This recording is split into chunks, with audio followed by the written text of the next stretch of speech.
from another blouse, and so literally there were no new clothes. You had to literally survive with what you had. Do you know what? If we change seats, you can't address everybody, but as it is, you've got your back to them, and they don't care about me, so I'll just, you don't care about my back.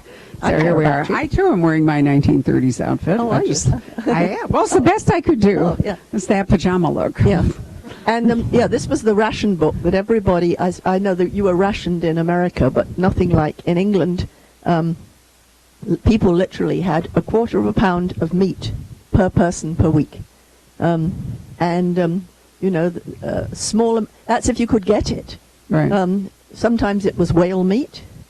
Sometimes it was horse meat. Sometimes it was nothing at all. And you could get fish occasionally, but people really learned to make do with very little. And I've got the wartime recipe book. Oh my goodness. There's mock duck Sunday roast, leftover pasties, cheesy tomato and pastry. It's like, the Jersey potato peel pie people, all like this. Potato pancakes, stuffing pudding, because, literally you had to feed a family on nothing. You had to be so creative. Fish soup, fish trimmings, head, bones, and skin. There are lots of possible diseases, too, you could get, like rickets from bad diet. And if you've noticed, people of my generation, because I was born in 1940, often had really terrible teeth because they, if you notice, there wasn't enough nutrition, enough calcium, milk, and all that kind of stuff. Yeah. Do you know what I remember when reading, and if you'll forgive me mentioning another author here, but when Robert Harris wrote his wonderful book called Enigma about Bletchley Park. Fabulous. It's one of my favorite books of all time. The thing that I came away remembering most clearly from that book was how gray everything was because there wasn't enough soap. You couldn't wash clothes enough. You couldn't get, it was just awful. Everybody was grubby and gray and all. And it was a very gray as well as dangerous time. And if you were hungry on top of it, it was hard to keep your spirits up. The interesting thing was that people in England have never been fitter than they were during the wartime because there was no obesity, and no beer, loads of vegetables, and people had to walk because you couldn't have cars, so people were actually very fit.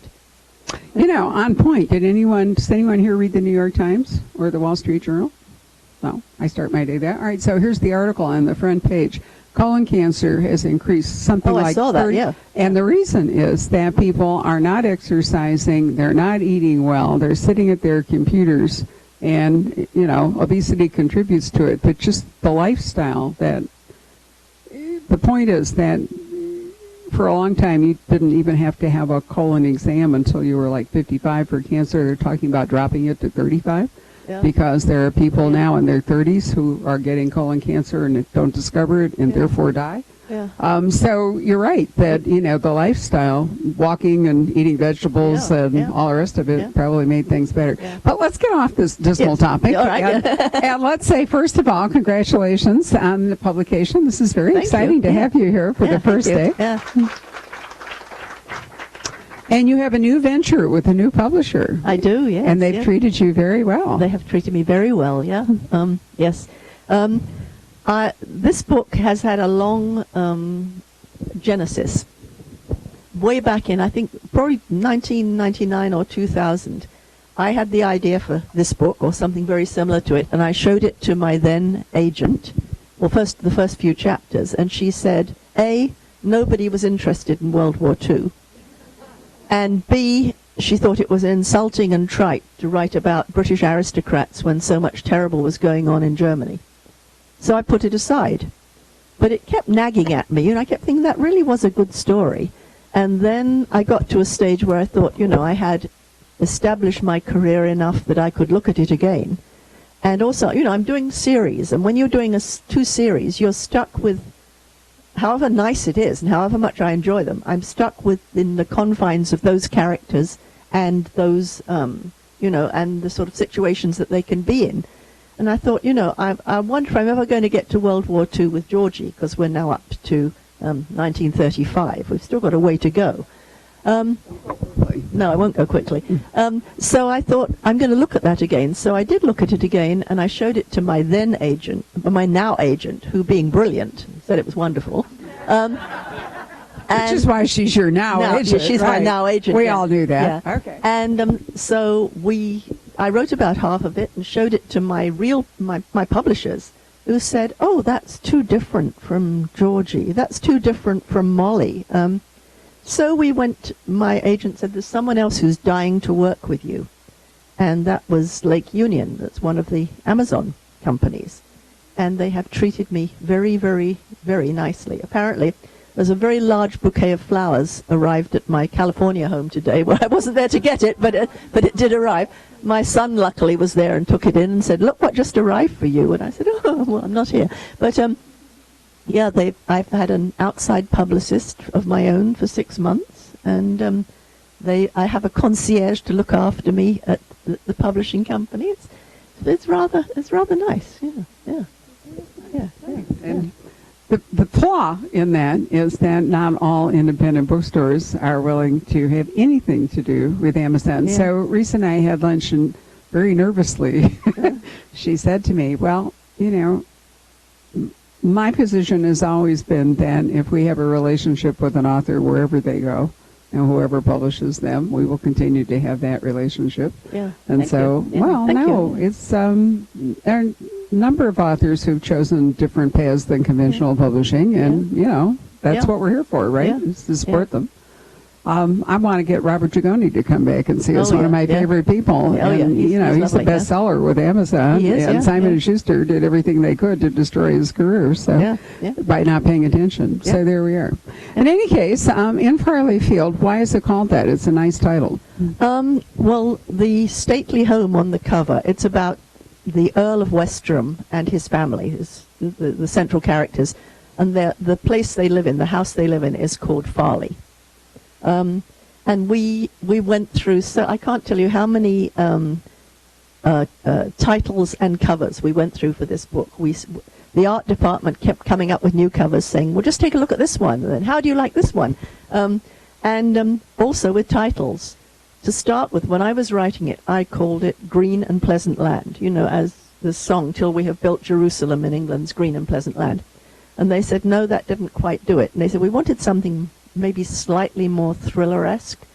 So you'll find at the beginning of the book, the British government sent out a list of 7 rules during wartime. And it was not wasting food, reporting anything suspicious, all these sort of things, not talking where the enemy could overhear, all that. And so we were going to call it the 7 rules. And then the 5th rule is report anything suspicious to authorities. And so we decided we'd call it the 5th rule, which I actually liked.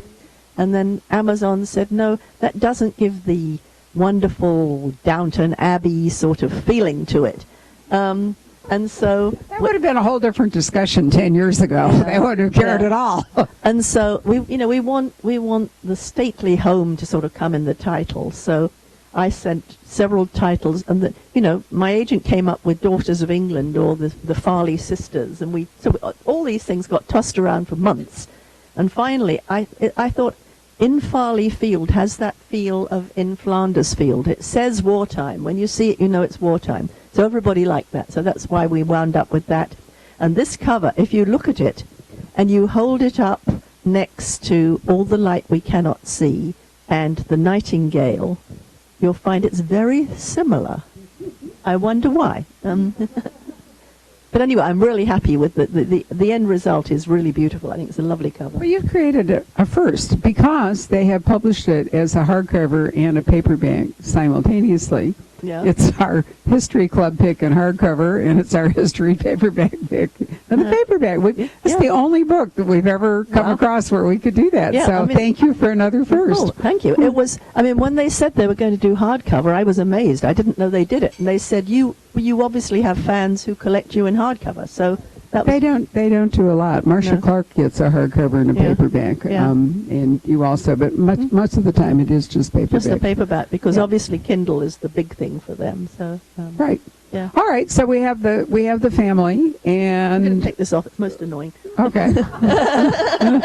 There you are. It's Shut up, Rhys. you. But it's a great hat, isn't it, for the purpose? I actually have a little veil with little sort of bird things on it that Yeah. was my mother's. And Didn't I thought wear about that it. once? Yes, Yeah, I wore it. brought it Yeah, down yeah, I here wore for it you to once, wear. yeah, That's yeah, true. yeah, I'd forgotten yeah, about that. yeah. Right. It isn't. I mean, it is a thriller in some senses, but a very soft thriller. But it's partly spies and partly action and partly romance. And so, which aspect of that do you feel like we should discuss? All of them. Yeah. Okay. Yeah. No, I mean, In what order? Yeah, I mean, it's if you look at it in one way, you'd say it was a thriller because there is a plot to aid the Germans, and it has to be stopped. So therefore, you can say that is thriller-esque. But then, the average thriller, I mean, the really good thrillers, we're looking at the 3 Days of the Condor and things. You know, time is compressed. There are people running and things getting blown up and things. And obviously, this is much gentler than that. It's a study of wartime England and how people coped with wartime England. But, you know, and then it's a study of the various jobs that people had. You know, you've got Bletchley Park, you've got MI5. And what struck me about these was that the people who worked for them could tell nobody. Right. They could not tell their family or anybody. And so you have the family being rather dismissive and pitying of these people, like, oh, she's got a little office job, when really she's saving a whole convoy from a U-boat because of what she did. And it really touched me that this ban was not lifted until the mid-1990s. And so many parents died never knowing that their son or daughter had done something really wonderful and heroic. And then I found out that the Duchess of Cambridge, Kate Middleton, her grandmother worked at Bletchley Park. And they only found this out recently. So the publicist has sent a copy of the book to Kate. So if she likes it, that would be very good.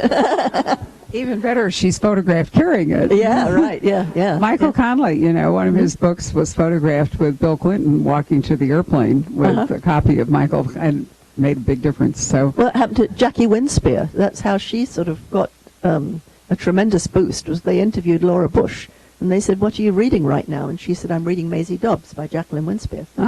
There we go. Yeah. All right. Yeah. Well, it actually starts as a thriller because the guy drops from the sky.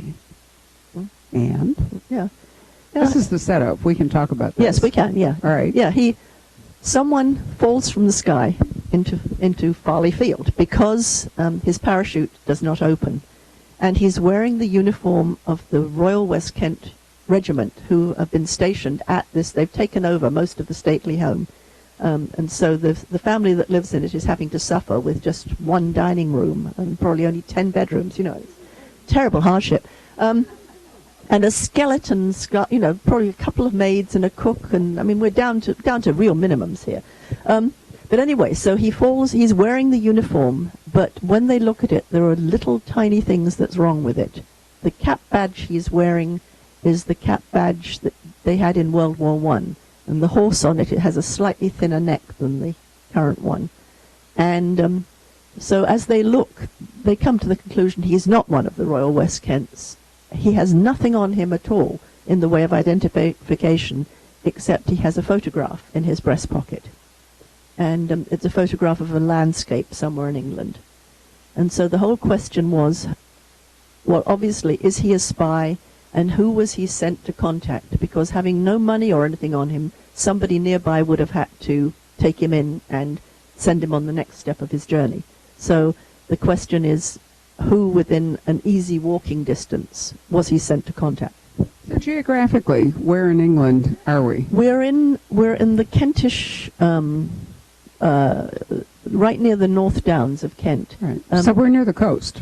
Not that near. Well, but closer than if it were like Northumbria. Oh yeah, I mean we're probably within 30 miles of the coast, right. But not that coast. All right, yeah. You've got London. That's her husband, in case anybody's wondering. Yeah. Hi, John. Yeah, London here, and you go pretty much due south. You come into Kent. If you've come from Dover up to London, you've gone all the way through Kent, and So there are two sets of downs. The South Downs go right along the coast, and that's where in Sussex, Beachy Head, that place is and then the North Downs go along through Kent, and the River Medway goes between them out to the Thames. I grew up probably 10 miles from where I'm writing about. There's the Vale of Shoreham goes through right past the Downs. It's very lovely countryside. A little town called Ainsford with a river where I used to go fishing when I was young. So I've set my book there because there are two very famous stately homes right in this area. One is called Knoll Park, and one is called Penshurst Place. And we got taken by the school to both of them with monotonous regularity, so I do know them well. Penshurst Place has the best Grinling Gibbon carvings everywhere. If you're into wood carving, I have spent lots of time in English stately homes. They also have incredible gardens. But the reason I asked you this question is given the proximity of Germany across the channel now, the likelihood that a spy would drop into Kent would be higher than a spy would be dropped into Yorkshire, or it could happen, but it was more likely it would be in the southern part. But as Rhys points out, because it's south of London, there's also more people. A spy mission would be more effective where there are people managing the war and supplies and all than someplace. And you have to north. realize too, at this time, an invasion is still imminent. The British Army has had to retreat from Dunkirk. Right. They've had to leave most of their supplies over in France because they couldn't bring them back again. They got most of the men back, as you know, because all those heroic little boats went and brought them back. But the British Army is fairly battered, and Hitler, the might of Hitler, is approaching the French coast and could invade at any time. And so anything that could aid this invasion. Also, it's very close to Biggin Hill RAF Aerodrome, where the Battle of Britain aircraft went up from. So, right, because they would have shorter flights going back. And the real analog to this is Foyle's War. Have any of you watched Foyle's War? Oh, It's one of the truly great TV dramas. And it's set in Hastings, which is, in fact, right down there, on the coast. Yeah. But, the quandary of wartime policing, for a man to be policing at home rather than in a uniform serving, that led to all kinds of issues and so forth. But I couldn't help but think of the kinds of problems that Foyle ran into when I was reading In Farleigh Field. This agent that I no longer have, thank goodness, had said that, nobody's interested in what happened to aristocrats. The point was, even though there was a war and terrible things were happening, petty crimes were still going on. You bet. And domestic violence, murders, black marketeering, all those things were going on still. So obviously Foyle had plenty of stuff to do. Sadly, there were many people. Yes, you would. Not murders, why? That's true, yeah. Well, come on, John, we have to take fictional liberties. But sadly, one of the darker sides of the war was the number of people who profited from it by black market activities, or because rationing was so strict, if you could get a hold of a side of beef, or if you could, so in England had a pretty well-established sort of gangster, culture already. So those people were all set to profit from that. So there could have been any number of reasons why this guy fell out of the sky, although in theory he might have been a spy, but who knows? He could have been showing up with cigarettes or if they weren't on him. Yeah. So that part's the thriller part. But it does unfold over a fair period of time. It does, yeah. And so that part isn't a thriller. No, we see, also, this is partly homage to the Mitford sisters, that they were so different. We had one of them who was a huge fan of Hitler, one of them who was, very communist, one of them who was married to Oswald Mosley. They were so different. Right? Yeah, they were so different, those. And they're absolutely crazy. Their father really did used to hunt them with his dogs. They used to have a child hunt. That's true. And the only boy was killed in the war, and the youngest one ended up as the Duchess of Devonshire, and is responsible for turning stately homes by her design, along with some other people, into the kind of tourist functioning things that they are. I have enormous admiration for Deborah. She just died. Yeah. I think, she's written 2 books about her life and what she did at Chatsworth and so forth. Yeah. Just amazing reading, I think. So Yeah. they were just an insane family, though. And I think, the British aristocrats on the whole are pretty strange people. I know some of them myself. Yes. My husband has cousins with really ridiculous nicknames. When we go and stay with his sister, there's an elderly cousin called Puff who wanders in, and he's got another... Why was there, John, why is there an addiction to these kind of schoolboy or childish nicknames for people? I've always found that fascinating.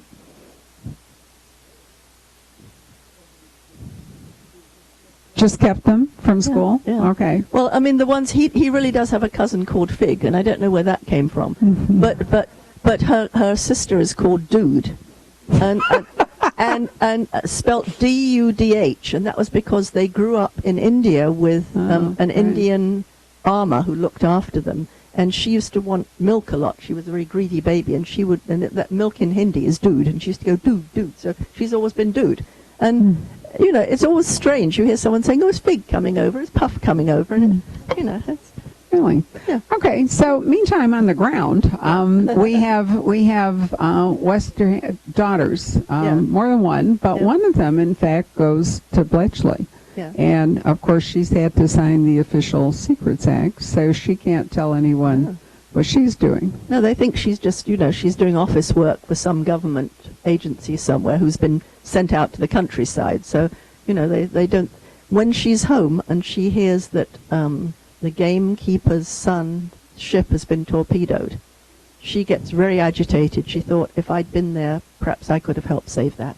And she says, I should go back. And they said, don't be silly, dear, as if you're doing anything of any importance.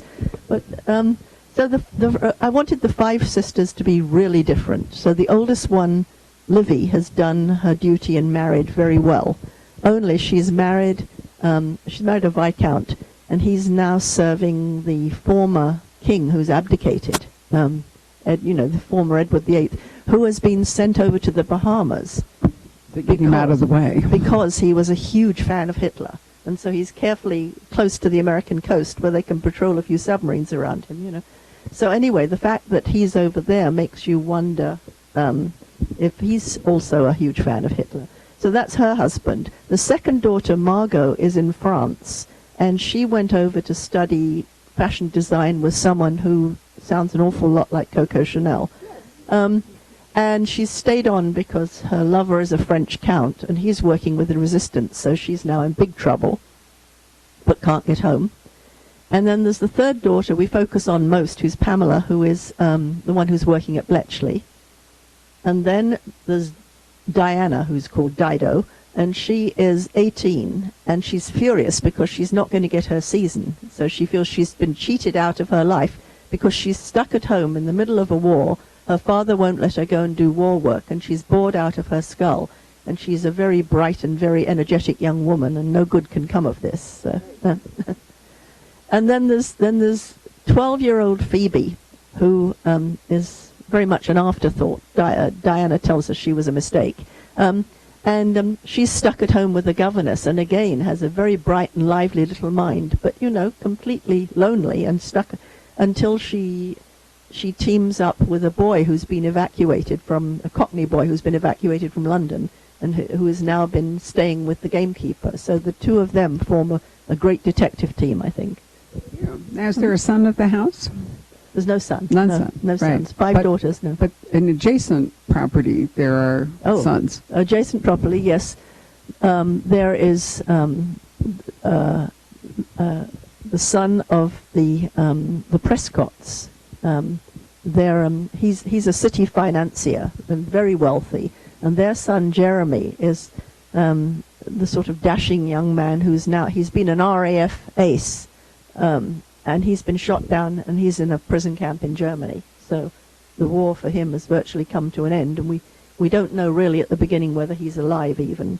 So, but he as children, he and Pamela were best friends, and also the third person was another son, the son of the vicar, Ben Creswell, who is sort of a lowlier life than theirs, not as much money as they have, but obviously has been considered their social level in many ways. He's been well educated, and the three of them, when they were young, were greatest friends.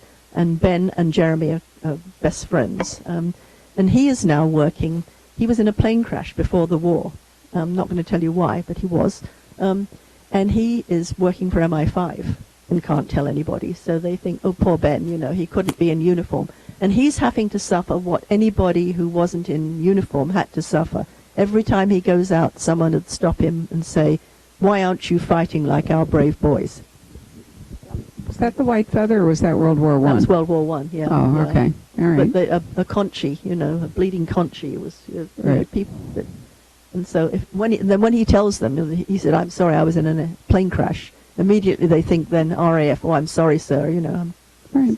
There's somebody wrote a really good, I can't think of her name at the moment, an excellent prequel to Rebecca. When the reason it's such a great prequel is that if you read Rebecca's dead all the way through it, right? So she never talks to you.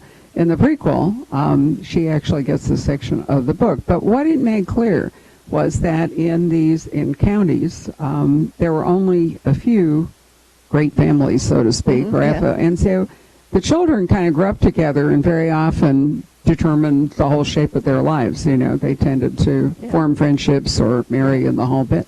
It's very Jane Austen, very du Maurier. And so really this book falls into that, thing. There's the county Yes, people. the county set. Yes, the county exactly. Set, yes. And so there's a group of them, and how to follow them. Their school day loyalties and so forth are an important part of who they are. Even within, as John will tell you, even within our lifetime, if you meet someone in England, you look at their tie to see what school they went to. And you either recognize the tie or you say, well, so where did you go to school? Right. And they say, oh, well, I went to Harrow. You say, oh, well, I went to Eton. So, Well, as has often been said, Americans are obsessed with race and the British are obsessed with class, and they are not always the same thing. It's interesting to me, we have in the Royal Spinus books the same thing, that the fact that class in England, you'd have thought that World War II would have done away with class, but it really hasn't. And, the fact that the poor Kate Middleton, Duchess of Cambridge, almost didn't marry William. She broke it off with William because her mother was deemed too common because she used the word toilet instead of a lavatory. That was a big thing. There was a double-page headline in the British newspaper that said Toilet Gate. Because she was deemed not of the right class to marry William, and luckily the two of them stuck it out, and she and her family have both behaved brilliantly, I think. I think so too. Yeah.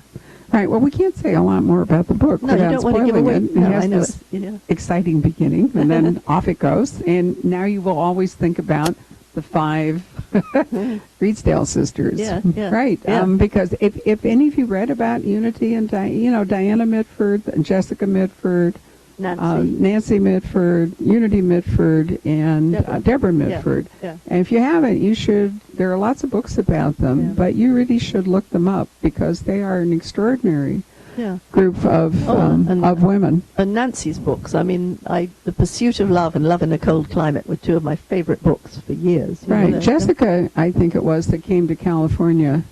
Was she a communist? And she wrote The American Way of Death and died in America. Yeah. Nancy Mitford was a great historian and novelist. Diana was the beauty, and Unity was the one who shot herself. Unity was a crazy one. She was in love with Hitler. Right. And Deborah married the Duke. Yeah.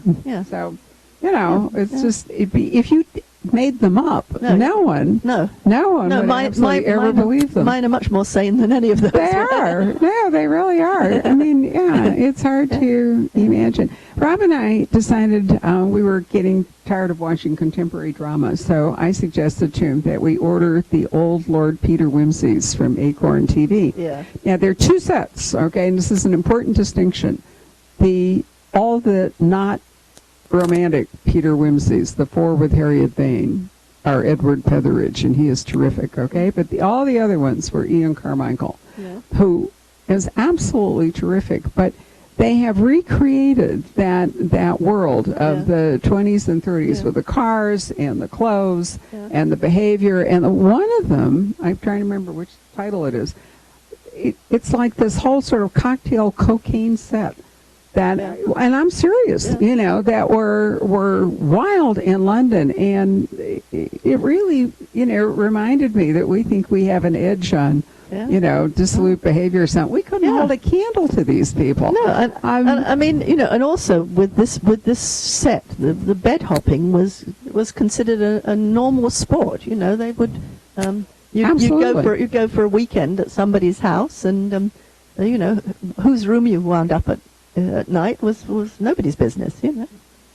Yes, everybody had separate bedrooms, husbands, wives, whatever it all is, and there were no lights on the landings, and place cards on the door so you could figure it out. The whole bit. But all I'm saying is that it's a period where you might think that it's all cozy and stuffy or something. Forget it. They were doing drugs. They were, they were just as wild as anybody was during flower power days in the United States or something. And that was also true in Africa. For those who've ever read about Kenya, there was a whole group of them that went to Africa and settled in the Happy Valley. It's a very famous murder called the murder of Lord Errol, never solved. But there was this whole group of expatriate, wildly behaving British in Kenya. I thought I might take Georgie there on her honeymoon. I think that's a wonderful idea. Yeah. Anyway, it's all fun to write about. So, are you interested in doing an occasional one-off now that you? Oh yeah, I'll bet they're all over you to do a new one. Well, I've had so many people email me already saying, "Is there going to be a sequel to this? I want to know more about Pamela and Ben." It's like, okay, give me time. But no, I'm actually writing another one for next year. Nothing to do with this. You were going to slow down. What happened? Gosh. People keep waving money at me. Oh, okay. Well, true enough. But, I mean, so we've got Molly and we've got Georgie, and you complained about writing Christmas books. Are you going to whine about writing these extra books now? Well, I don't know. I've done a Molly book. She whines at lunch. Yeah. She had wine for you. I like wine at once. It was a double entendre. Yes, right. Poor Rhys wine, and she whines at lunch. Right. No, I've got a Molly book coming out this Christmas, so that will keep the Molly people happy. And you have a Georgie book coming out in August. When you will be presumably and it's back called here. On Her Majesty's Frightfully Secret Service. Yes, I saw that today when I was looking up something. I like the frightfully. But no, the one I'm in the middle of right now is a lot of fun. The thing with these is I can write what I like. I just say, I've got this idea to do so-and-so, and they say, oh, that's wonderful. So, isn't that fun? All ideas that I've toyed with and couldn't fit in at all. And this one is another World War II book in a way. It takes place in Tuscany in 1944. And it also takes place in Tuscany in 1973, when a girl goes to find out what had happened to her father in World War II. So that's wonderful. It's kind of fun to do the two, the two periods side by side, where so the two stories unfold together, and that's that's been a lot of fun. And of course, you happened to be in Tuscany teaching a writing class. I did, last summer. Not coincidental. Yeah, and they've invited me back next year too. Which is very have nice. they? Yeah, yes. Oh, wonderful! Yeah. More research, right? Yeah. We can see more books in Tuscany in her future. Well, I was aware that I wanted to do this book, so when I was teaching, I did a writing workshop in Tuscany last summer. So every time we went somewhere, I'd think, oh well, that house, yes, you could have bars on that window, and someone could come in through. So all these things. Yeah, you're really having a good time with it, aren't you? Oh yeah, that's wonderful. Well, being able to write what you like is really nice. I love my series, and I enjoy doing them. But just being able to, just branch out and think I'm going to do this, and not really. The new one is not really a mystery. Well, it is. It's a mystery to know what happened when her father was in Tuscany, but it's not like the body lying on the floor on page 1. So it's. Women's suspense. Yeah. Women's fiction. More like, why not? Like The Nightingale. Yeah, and I tell you who I love is Kate Morton. Yes. And so, me too. I think of, like The Forgotten Garden. I love that sort of thing when you've got the various time periods and you sort of put together the pieces. That to me is my ideal book to read. So it's, Speaking of Kate Morton, where has she been? I just realized we haven't had a news. She's Australian and fabulous. The We Lake haven't House last year. Was it last year? Yeah. She's not fast like you. No, she's not fast. She's not doing 3 books a year. No. That's because nobody's saying you're out to lunch. Where you A have slacker. wine and whining. Yeah. Right. I'll Yeah. have to speak to her sharply about that. She lives in Brisbane, Australia, doesn't Yeah, she? she does, right. Has she been here? Did she come to your store? No, we did a Skype interview, and the Oh. only time she's ever been to the States, she couldn't do all the traveling, No. but we did a wonderful Yeah. Skype afternoon with her. It was really a Yeah. pleasure to talk to her. I think she's quite young with kids, school-age Yes, kids still, which something means you like don't that. travel as much. Yeah. So it's Yeah. great. Well, do we have questions from the Questions. audience? We Yeah. gassed around here and said practically everything we could think of. So Yeah. what would you like to Yes. ask?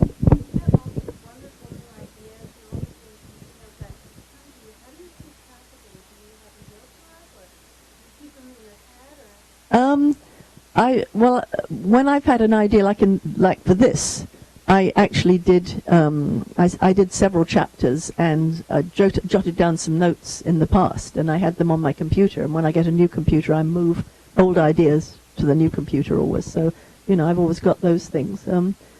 Various books that I toyed with, and that obviously never.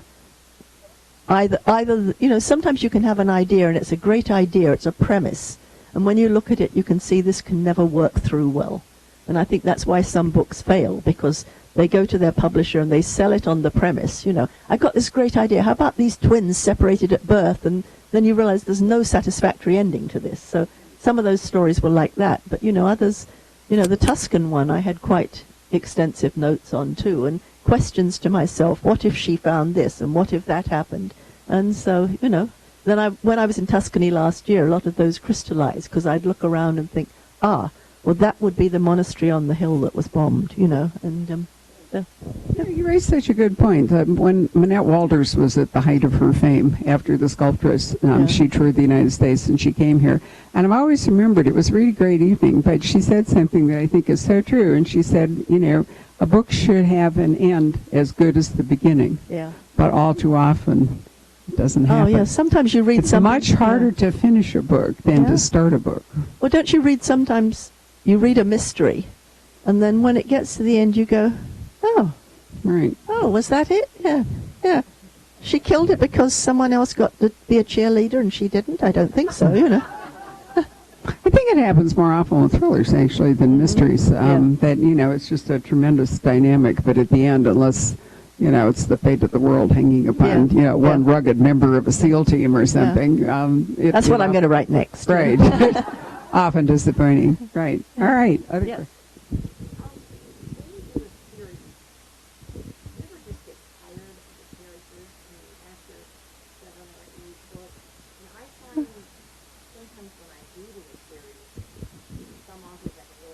Mm-hmm. After a while, I can really stop. So I write them, especially now that you're standalone. Yeah. Does it seem more exciting to be just one book, or do you get tired of the series? I made a promise to myself that if I ever thought, oh God, I've got to do another Georgie book, I would stop. Especially the Royal Spinous ones, I find are such great fun because, I can sit there and I can chuckle. And every time I go to a new environment, I can bring really silly characters in that, just keep me amused. And so far, I've got to get her married off. And, with Molly, it's becoming more difficult because Molly is married and Molly now, I'm up to book 17 in that. And she has a child. And you have to say to yourself, would I put myself in harm's way if I had a child? And so it has to be a really compelling motive to do anything. As you know, the last one took place during the earthquake in San Francisco, which was a very harrowing experience for her. And after that, she's really thinking, after this, I don't ever want to go through that again. So the book that's coming out at Christmas time is, she's not herself in the harm's way, I don't think, at Christmas time, because I wanted to write a Christmas book, and I said to my editor, I've got this great idea that they go to this big house on the Hudson, and 10 years ago, the only child this couple had, wandered out into the snow on Christmas Eve, and simply vanished. No other footsteps, nothing, just gone. And she said, "Oh, that sounds wonderful." And then afterwards I thought, "Oh God, I've got to write this."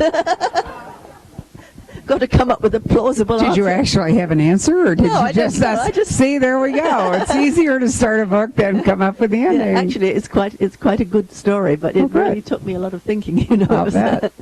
I'll bet. Yeah. But I think, listening to authors as often as we do, that people who write series just want a break sometimes. Yeah. And that's the impulse to write something else. The other thing that happens quite often in a long-running series is that the author decides to write a prequel because he started it or she started it in some place. Mm-hmm. And now there's stuff that could be explored now that that character has matured and we know more about them. And so a prequel can almost seem like a break.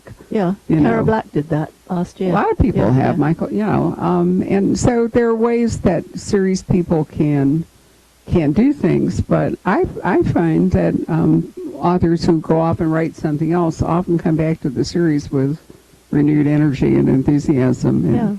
And it also sometimes changes their writing or the way they go about things, so it feels different. Well, I think also having doing the two series, Molly and Georgie are so different that I think it's been very good for me because I look forward to coming back to that other environment each time, and I think it keeps me fresher than it would have done if I was just stuck with the one character. Yeah, but you're not unlucky in the sense that you aren't looking for plots. You have more stories than you can actually write. Yeah. That would be a much more difficult situation if your imagination weren't so fertile. Yeah, no, I've got more stories. Your biggest fear is you won't have time to write all the stories that you want to write, which is a way different thing than Donna Tartt, 10 years between books, yawn. Yeah. Well, but I mean, everybody works differently. Yeah. Yeah, you have a question? Yes. Yeah. Yeah. Mm-hmm.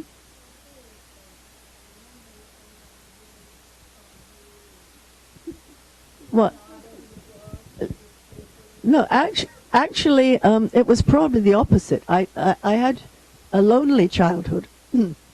We lived in quite a big house out in the country in Kent, not far from Farleigh, and my mother was the head teacher of the school, and my father ran the paper factory, and so I was the child that you didn't get too close to in case, because, their parents worked at the factory and they attended the school.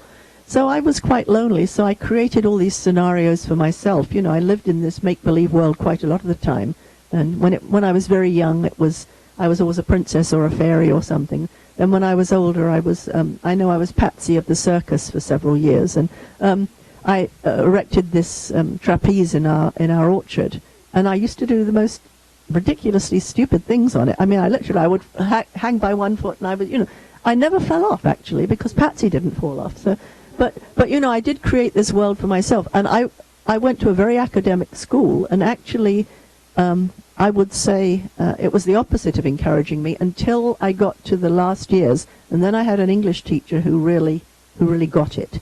But until then, we had to write a poem about spring, and someone else would write, "Flower buds are opening, lambs are now at play, breezes softly blowing, winter's gone away."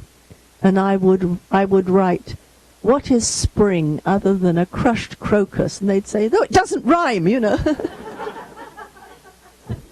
You might remind everybody that your history before you began writing Molly, you wrote children's books. I did, yes. Well, my writing career started off when I was in BBC Drama in London.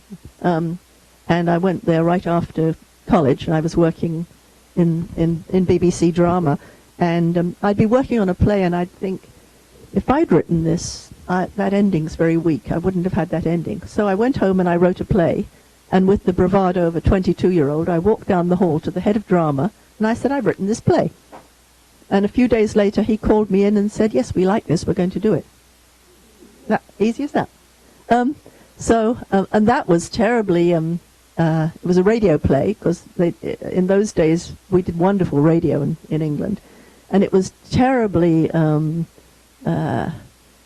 esoteric. It was about a child and a tramp on a bomb site in London. I mean, there's nothing like I write now, and ends really badly. But so, I did a few things like that. And then when I got to, I was lured down to Australia to work for Australian television. And then I met my husband, and he was on his way here. So when I got here, there was nothing like the BBC, and I started writing children's books. So that's, I did children's books, young adult books, and gradually, quite a lot, over 100, I think. Yes, yeah. Under what name? Under Janet Quinn Harkin, which is my Your actual name, my actual right. name. Yes, Right. yes. Oh, well, I wake up when the butler comes in with my breakfast. And there's always a rose on the tray. Now, because I normally do 2 books a year, I try and get a first draft done in 3 months so that I have time to work with it. So I get up, I do my emailing and my Facebooking and all those things I have to do, and then I start work fairly early, and I won't allow myself to stop until I've done 5 pages or about 1,500 words. And so sometimes that comes very easily, and I might do 8 or 9 pages. Other days, I get up, walk around, throw a load in the laundry, do anything other than write. But when you know that you can't quit until you've done a certain amount, sometimes I think this is utter rubbish. And then the next day when I read it, I think, well, this really wasn't so bad. So, and always I start a day by polishing what I've done the day before. So that way you don't stare at a blank screen ever. And so I go all the way through till I finish the book. And then I go through and do a complete rewrite, and then I give it to various people to read, and then I polish. So, that works well for me. And yeah, no, Probably the rose that's the real key to the whole thing. No, I keep hoping, Rhys is really very good with email, too. I'm in a position to tell you that it's very rare that she doesn't reply to email quite quickly. So, well, anything rather than write, I go and check my emails all the time. So do you actually end up keeping like split screens so that you're writing? I mean, that's what I do because I work all day long. I'm writing and then I'm doing other stuff. What I do is I have my actual laptop for my writing, and I have my iPad beside me, which I check on Facebook and email.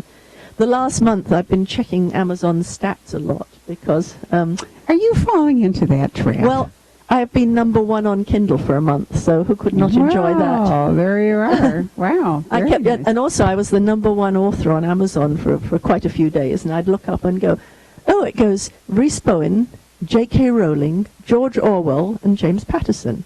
That was good. I like that order. Excellent order. Right. Yeah. Anyone else have a question? Yeah.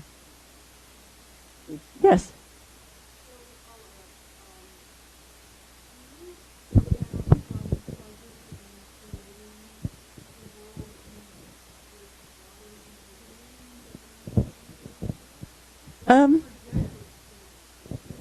Yeah, I mean, I don't think, I enjoy Lady Georgie's world, and I might have enjoyed the 30s if I was at the right side of it. We remember that, while people she knows are going down to their yachts on the Med, there are people who are standing in soup kitchens, and there are men standing with all their medals on street corners saying, we'll accept any kind of work.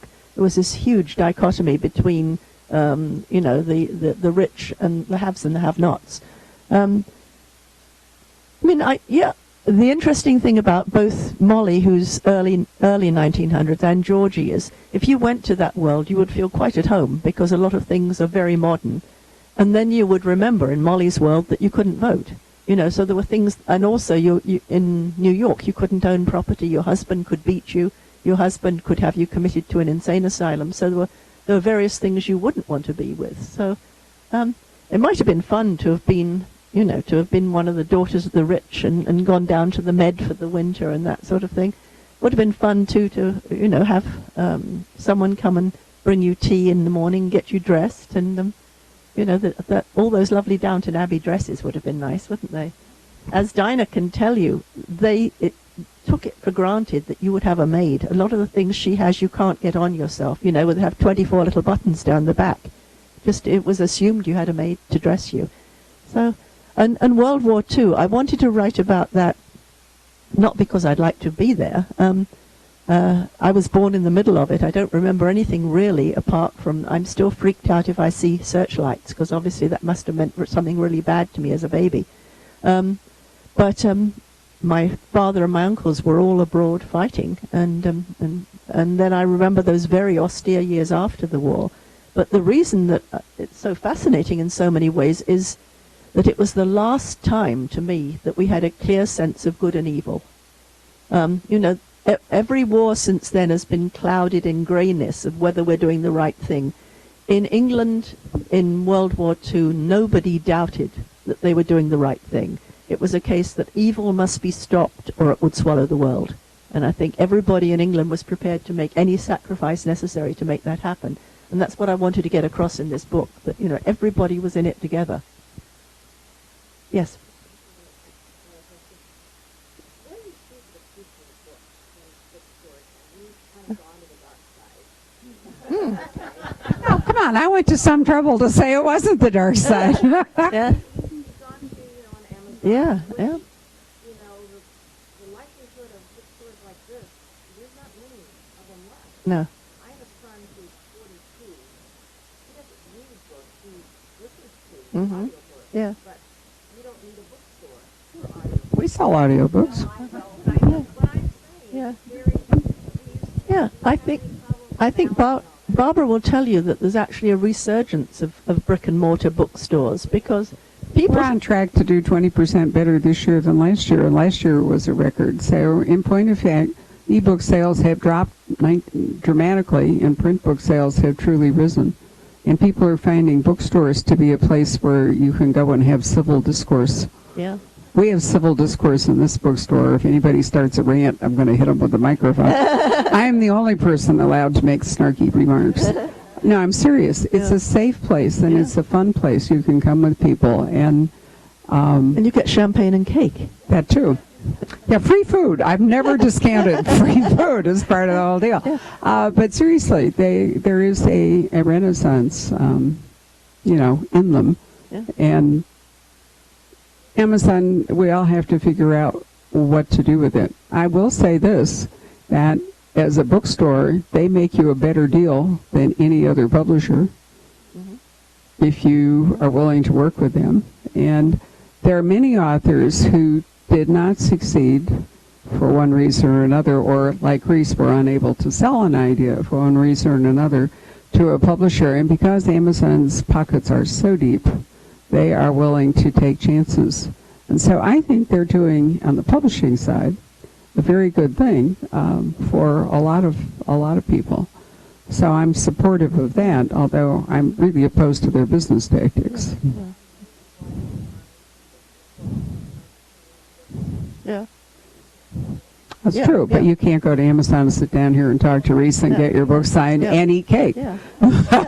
And so, the thing is, we don't need a lot of people, a few thousand people is enough to keep us operating. We actually have a mailing list of nearly 20,000 people. And on a good week, if I write to you, and many of you know I write to you on a regular basis, maybe 30% or 40% of those people will respond. And that out of that's a lot of people, So it works out. Amazon needs an enormous number of people to keep going, and the higher the stakes. I used to marvel when I was a lawyer. I used to really marvel because I was on committees in which lawyers who dipped into trust funds or money that was not theirs wound up being disciplined. And it was really astonishing how small those amounts were a lot of the time. You're talking about, years of training and all that, and you think, how the hell, why would anyone have done that? And the answer is that if you get large and overextended, it only takes a little thing to start the domino effect and knock you down. That's why Borders went away. That's why Sears, my husband's great-grandfather, founded Sears and Roebuck. I run this as an independent, nonprofit bookstore thanks to the Sears and Roebuck money. And they're probably going out of business in the next couple of years because they didn't keep up with things. If you get too big, your chances of going down are way, way worse than if you're small, because then you can withstand more. So, our environment's changing all the time. My biggest quarrel with the current position at the White House about jobs and so forth, it isn't trade and tariffs that is taking jobs, it's technology. Yeah, so many of those jobs are obsolete now, and They're hiring robots. Yeah. Right. As I've said before, and was pointed out last fall, do you know what the number one job for men in America is today? Driving. What's the number one technology in America today? Self-driving vehicles, trucks and cars. So what's going to happen? It isn't going to make any difference if you tear up trade agreements or the dollar is strong or any of that other stuff, And would self-driving cars be safer? Does that mean people my age won't lose their car keys? We just don't have them anyway. We get in and it drives us away. I think, personally, the idea of self-driving, but there are forces at work that, going back to the old ways just isn't going to resolve. And that's true in writing books and book selling and all the rest of it. Yeah. I'm actually very optimistic about it. Yeah. But then I don't have a paycheck, so. Yeah. Actually, I did a survey on my Facebook page a while ago, and I said, in what form do you read my books? And it was very interesting that lots of people read them in all three forms. Someone would say, oh, get the hardcover to have on the shelf, and I would enjoy looking back on the shelf and remembering that I read that. Some people talked about the actual physical, the tactile experience of having that hardcover in your hand. One person said you can control the suspense by how slowly you turn the pages. And you can see how far it is to the end, which I think also makes a big difference. And then someone said, and I have it on my Kindle for when I'm sitting on the train going to work, and I have it on Audible when I'm driving or I'm at the gym. So lots of people had it in all three, but overall, people definitely said the hardcover. The smell, yeah.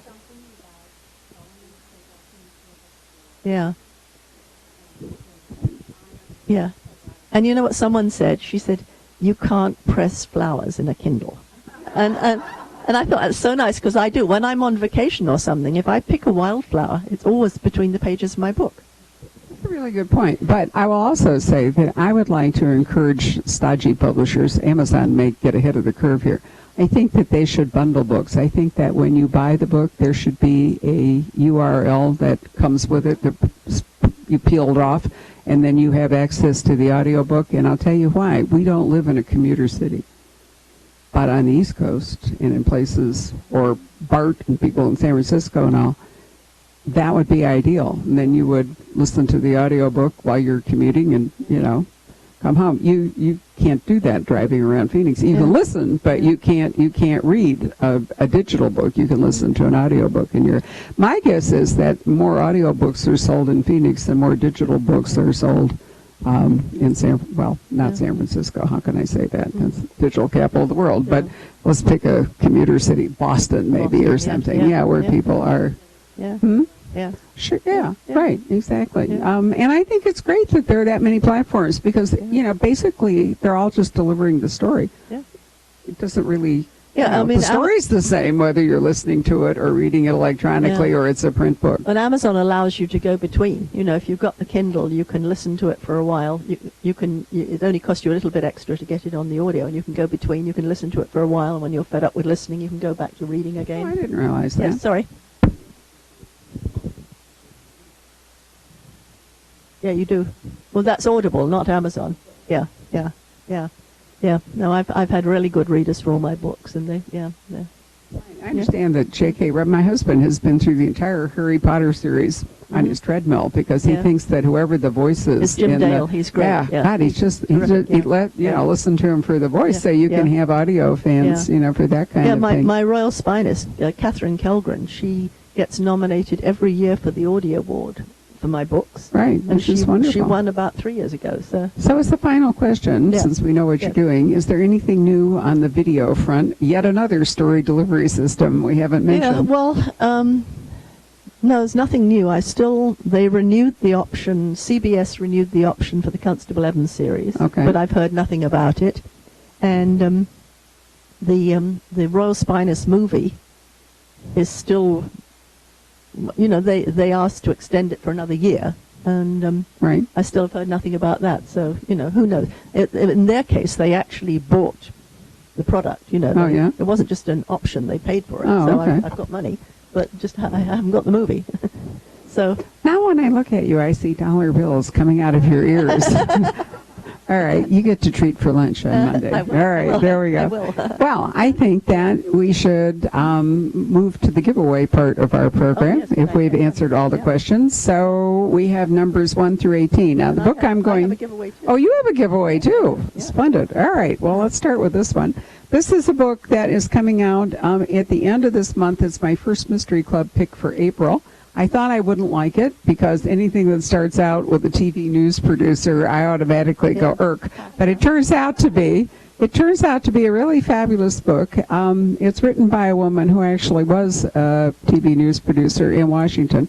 But any of you are interested in how Washington works, this is a really great look at that. But what I love about it is that this is a person with serious ethics, and it's wonderful to watch her go through this investigation of a young woman who simply disappears one night in the middle of Georgetown, a very heavily populated area. And it's hard to imagine that she could simply have vanished. But with the media under all kinds of discussion at the moment, I think it's wonderful to read a book about somebody who hews to the truth rather than the sensational part. And Alternative facts, you mean? yes. No alt facts in this book. Anyway, I loved it. So, want to pick a number between 1 and 18? 12. Number 12. That's you. Well, congratulations. All right. It is called The Cutaway, and it will be available autographed by the author around April 1st here in this bookstore. It's not out yet. And then Rhys has And a giveaway. I have an MP3 of In Farleigh Field for you to listen to for your listening pleasure. And I'm going to give that, we're up to number 18, are we? Number 2. Yeah. So I will be signing now, and so She will. And did everybody have a chance to have some of the Mardi Gras cake or other snacks? Because if not, it's all over there. Jeff, is there cake left, or did we give it all away?